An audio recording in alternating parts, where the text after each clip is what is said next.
जय हिंद। नमस्कार साथियों, आप सभी लोगों का मोस्ट वेलकम है आज के इस नए क्लास में। साथियों, आज के इस क्लास में हम सभी लोग जो है पढ़ने वाले हैं एसएससी एमटीएस के एग्ज़ाम के लिए मोस्ट इम्पॉर्टेंट प्रीवियस ईयर के क्वेश्चन को, जो कि साथियों आपके एसएससी एमटीएस के एग्ज़ाम के लिए काफ़ी इम्पोर्टेंट है।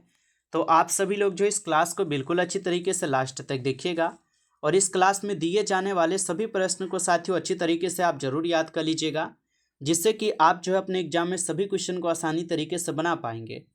तो चलिए साथियों, क्लास को स्टार्ट करते हैं। उनसे पहले यदि आप इस चैनल पर पहली बार जुड़े हैं तो आप जो है इस चैनल को साथियों सब्सक्राइब कर लीजिए और सब्सक्राइब करके आप ऑल नोटिफिकेशन को ज़रूर ऑल पे दबा लीजिए, ताकि जब भी क्लास स्टार्ट हो सबसे पहले क्लास का नोटिफिकेशन आपके पास पहुंच सके। तो आप इस चैनल को सब्सक्राइब कर लीजिए, साथ ही साथ आप जो इस क्लास को लाइक ज़रूर कर लीजिएगा। तो चलिए क्लास को स्टार्ट करते हैं और देखते हैं क्वेश्चन क्या दिया गया है। क्वेश्चन दिया गया है कि किस अनुसूची में शपथ का प्रावधान है। साथियों, ये सभी क्वेश्चन बिल्कुल इंपॉर्टेंट और सेलेक्टेड क्वेश्चन लिए गए हैं, जिससे कि आपके पेपर में साथियों 100% ये सभी क्वेश्चन आपको देखने को मिलेंगे। अच्छे से आप इन प्रश्न को याद कर लीजिएगा और बताइए साथियों कि किस अनुसूची में शपथ का प्रावधान है। तो इस क्वेश्चन का यहाँ पे आप सही जवाब ऑप्शन ए कीजिएगा। तीसरी अनुसूची में शपथ का प्रावधान है, ऑप्शन ए यहाँ पे सही जवाब है। अगला प्रश्न देखिए साथियों, क्वेश्चन है जरा दृष्टि दोष के निवारण में कौन सा लेंस का यहाँ पे जो है ना प्रयोग होता है। जो जरा दृष्टि दोष के निवारण में कौन सा लेंस का प्रयोग होता है, तो बाइफोकल लेंस का प्रयोग होता है, ऑप्शन ए यहाँ पे आप लोग का सही जवाब हो जाएंगे। अगला प्रश्न देखिए साथियों, क्वेश्चन है धोबन सोडा का रासायनिक यहाँ पे नाम है। बताइए साथियों कि धोबन सोडा का रासायनिक नाम क्या हो जाएंगे। तो धोबन सोडा का रासायनिक नाम जो है यहाँ पर क्या हो जाएंगे। तो इस क्वेश्चन का यहाँ पे आप सही जवाब ऑप्शन ए कीजिएगा, सोडियम कार्बोनेट हो जाएंगे, ऑप्शन ए यहाँ पे सही जवाब है। चलिए अगला प्रश्न देखिएगा साथियों, क्वेश्चन है आपका शिक्षा कार्य से संबंधित उपग्रह कौन सा है। बताइए साथियों कि शिक्षा कार्य से संबंधित उपग्रह कौन सा है। तो शिक्षा कार्य से संबंधित उपग्रह जो है यहाँ पर कौन हो जाएंगे, तो एजुसेट हो जाएंगे, ऑप्शन यहाँ पे आप लोग का डी इस क्वेश्चन का सही जवाब है, एजुसेट हो जाएंगे। चलिए अगला प्रश्न देखिएगा साथियों, क्वेश्चन है कि माता बसंत के नाम से जो है ना किसे जाना जाता है। बताइए साथियों कि माता बसंत के नाम से किसे जाना जाता है। तो माता बसंत के नाम से जाना जाता है एनी बेसेंट को, ऑप्शन डी सही जवाब है इस क्वेश्चन का आंसर, एनी बेसेंट। अगला प्रश्न आपका आता है कि बोरो जनजाति का निवास स्थान है। बताइए साथियों, ये सभी क्वेश्चन काफ़ी इंपॉर्टेंट और वीवीआई सेलेक्टेड क्वेश्चन है साथियों, जिससे कि आपके पेपर में 100% क्वेश्चन देखने को मिलेंगे। अच्छे से आप इन प्रश्न को याद कर लीजिएगा और बताइए साथियों कि बोरो जनजाति का निवास स्थान है।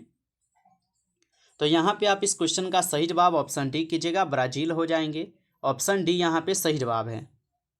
अगला प्रश्न देखिए साथियों, क्वेश्चन है यूरोप के बारूद का पीपा किसे कहा जाता है। तो यूरोप के बारूद का पीपा किसे कहते हैं साथियों, तो आप लोग याद रखिएगा यह बाल्कन को बोलते हैं, ऑप्शन ए यहाँ पे सही जवाब है, बाल्कन को कहते हैं। अगला प्रश्न आपका आता है रंगून किस नदी के किनारे बसा है। बताइए साथियों कि रंगून जो है ये किस नदी के किनारे बसा है। तो आप लोग याद रखिएगा रंगून जो है ये आपके इरावती नदी के किनारे बसा है, तो ऑप्शन डी इस क्वेश्चन का सही जवाब होगा, इरावती नदी। आगे देखिए प्रश्न आपका आता है रूडोल्फ झील किस देश में स्थित है। बताइए साथियों कि रूडोल्फ झील जो है ये किस देश में स्थित हो जाएंगे। तो आप लोग याद रखिएगा केन्या में हो जाएंगे, ऑप्शन यहाँ पे आप लोग का डी इस क्वेश्चन का सही जवाब है। चलिए आगे देखिएगा, अगला यहाँ पे आपका प्रश्न क्या है। प्रश्न है कि कोयना परियोजना किस नदी पर स्थित है। बताइए साथियों कि कोयना परियोजना किस नदी पर स्थित है। तो कोयना परियोजना हो जाएंगे कोयना में ही, ऑप्शन यहाँ पे आप लोग का डी हो जाएगा, इस क्वेश्चन का आंसर कोयना में ही होगा। अगला प्रश्न है आप लोग का कि टिट्रॉन की ग्रह का उपग्रह है।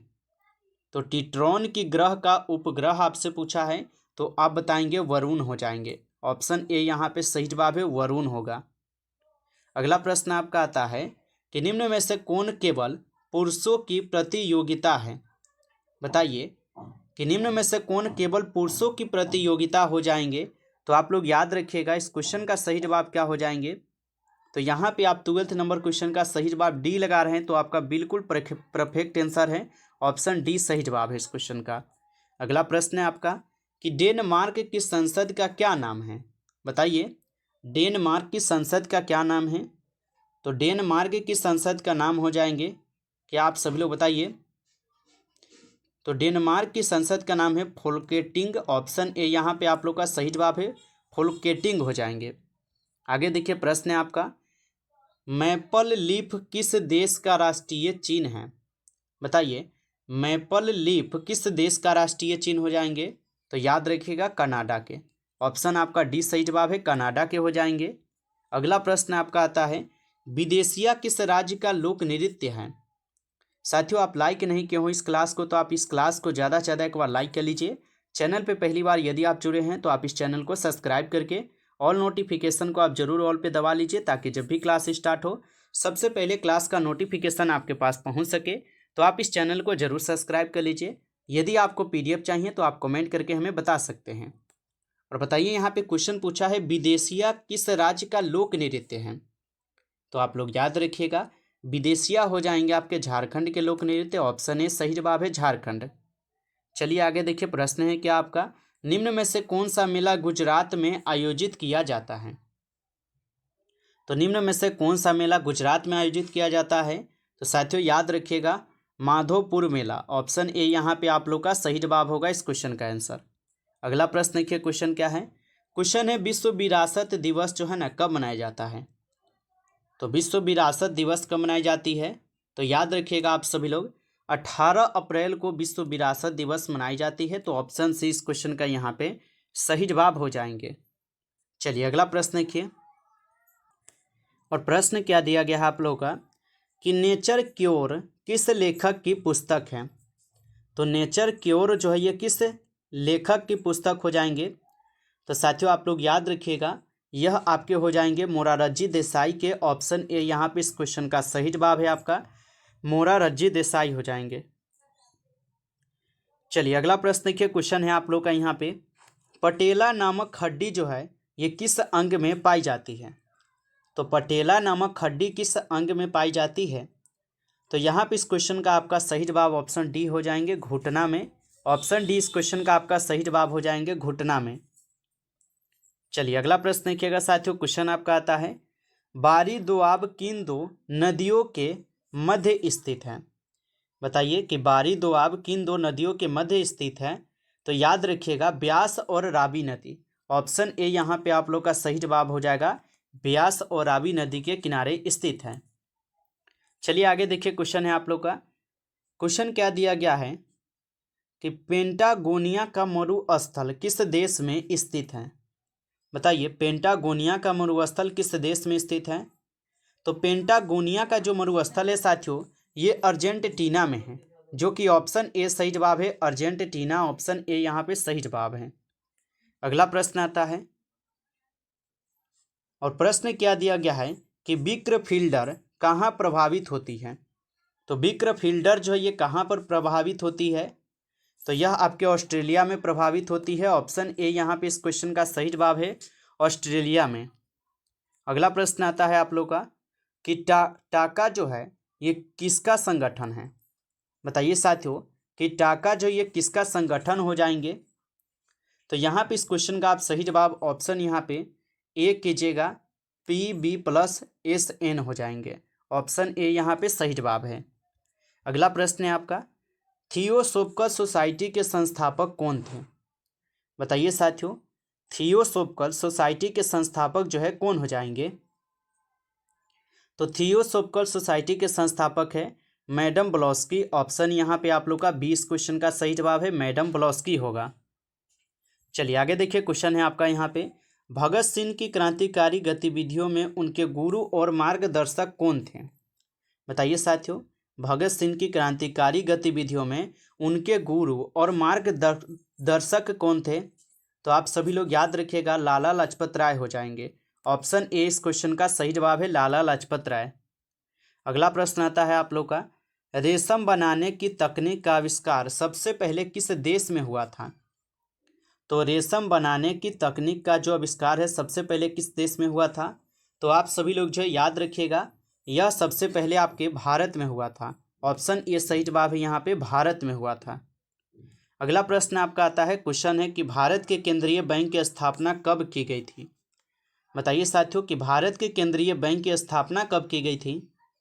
तो भारत के केंद्रीय बैंक की स्थापना आप सभी लोग जो है याद रखिएगा कब की गई थी? तो इस क्वेश्चन का यहाँ पे आप लोग सही जवाब ऑप्शन बी कीजिएगा, 1925 में। सॉरी 1925 नहीं होगा साथियों, ऑप्शन यहाँ पे आप लोग का सी हो जाएगा, ठीक है। यहाँ पे 1935 में की गई थी, तो ऑप्शन सी इस क्वेश्चन का सही जवाब हो जाएगा। चलिए आगे देखिए, क्वेश्चन है आप लोग का। क्वेश्चन दिया गया है कि हिंदुस्तानी संगीत की प्राचीनतम विद्या धमार की विषय वस्तु में किस पर्व का वर्णन है? तो हिंदुस्तानी संगीत की प्राचीनतम विद्या धमार की विषय वस्तु में किस पर्व का यहाँ पे वर्णन है? तो याद रखिएगा होली का है। ऑप्शन यहाँ पे आप लोग का बी सही जवाब है, होली का है। अगला प्रश्न आता है आप लोग का, भारत में पीली जो है ना किससे संबंधित है? बताइए साथियों कि भारत में पीली किससे संबंधित है? तो भारत में पीली जो है आप सभी लोग याद रखिएगा, यह किससे संबंधित हो जाएंगे? तो यह संबंधित है आपके किससे? तो यह तिलहन से है। ऑप्शन सी इस क्वेश्चन का सही जवाब है, तिलहन से। चलिए आगे बढ़ते हैं और अगला क्वेश्चन देखिएगा। क्वेश्चन क्या है आप लोग का? क्वेश्चन है कि निम्न में से कौन सा LibreOffice software suite program नहीं है? बताइए साथियों कि निम्न में से कौन सा LibreOffice software suite program नहीं है? तो आप सभी लोग जो है याद रखिएगा, यह आपके लिब्रे ऑफिस क्या हो जाएंगे? कैल्फ हो जाएंगे। ऑप्शन सी इस क्वेश्चन का आपका सही जवाब हो जाएगा, इस क्वेश्चन का आंसर। अगला प्रश्न देखिए, क्वेश्चन है तारामंडल उर्सा मेजर को अन्य किस नाम से जो है ना जाना जाता है? बताइए तारामंडल उर्सा मेजर को अन्य किस नाम से जाना जाता है? तो आप सभी लोग याद रखिएगा, इनको जानते हैं द ग्रेट बियर के नाम से। ऑप्शन यहाँ पे आप लोग का बी सही जवाब है इस क्वेश्चन का, द ग्रेट बियर के नाम से। अगला प्रश्न आपका आता है कि हेपेटाइटिस बी किस अंग को जो है ना प्रभावित करता है? तो हेपेटाइटिस बी जो है ये किस अंग को प्रभावित करता है? तो याद रखिएगा आप सभी लोग, ये हाथ को या यकृत को या आंख को या पैर को करेंगे। तो आप लोग याद रखिएगा, यह यकृत को करेंगे, लीवर को करेंगे। ऑप्शन सी होगा सही जवाब। अगला प्रश्न आता है आपका कि प्रसिद्ध मुक्केबाज मैरी कॉम किस राज्य से संबंधित है? तो प्रसिद्ध मुक्केबाज मैरी कॉम किस राज्य से संबंधित है? तो आप सभी लोग जो है याद रखिएगा, यह आपके हो जाएंगे किससे? तो मणिपुर से। ऑप्शन आप लोग का डी इस क्वेश्चन का सही जवाब है, मणिपुर से है। चलिए आगे देखिए, प्रश्न क्या है आप लोग का? प्रश्न है मौलिक कर्तव्यों को संविधान के किस अनुच्छेद के तहत परिभाषित किया गया है? तो मौलिक कर्तव्यों को संविधान के किस अनुच्छेद के तहत परिभाषित किया गया है? तो आप लोग याद रखिएगा, इनको किए गए हैं आपके आर्टिकल यानी कि अनुच्छेद 51 के ए के तहत। ऑप्शन ए आप लोग का डी जो है इस क्वेश्चन का सही जवाब है। नमस्कार साथियों, इस क्लास में कुल आपके 34 क्वेश्चन थे, जो कि काफ़ी इंपॉर्टेंट और सेलेक्टेड क्वेश्चन थे ये सभी क्वेश्चन। साथियों यदि आपको ये क्लास अच्छा लगा हो तो आप इस क्लास को ज़्यादा से ज़्यादा लाइक कर लीजिएगा। चैनल पे पहली बार यदि आप जुड़े हैं तो आप इस चैनल को सब्सक्राइब करके ऑल नोटिफिकेशन को आप जरूर ऑल पे दबा लीजिएगा, ताकि जब भी क्लास स्टार्ट हो सबसे पहले क्लास का नोटिफिकेशन आपके पास पहुंच सके। तो आप इस चैनल को सब्सक्राइब कर लीजिए। यदि आपको PDF चाहिए तो आप लोग कमेंट करके हमें बता सकते हैं। चलिए फिर मिलते हैं आपसे एक नई टॉपिक के साथ नेक्स्ट क्लास में। तब तक के लिए जय हिंद, जय भारत।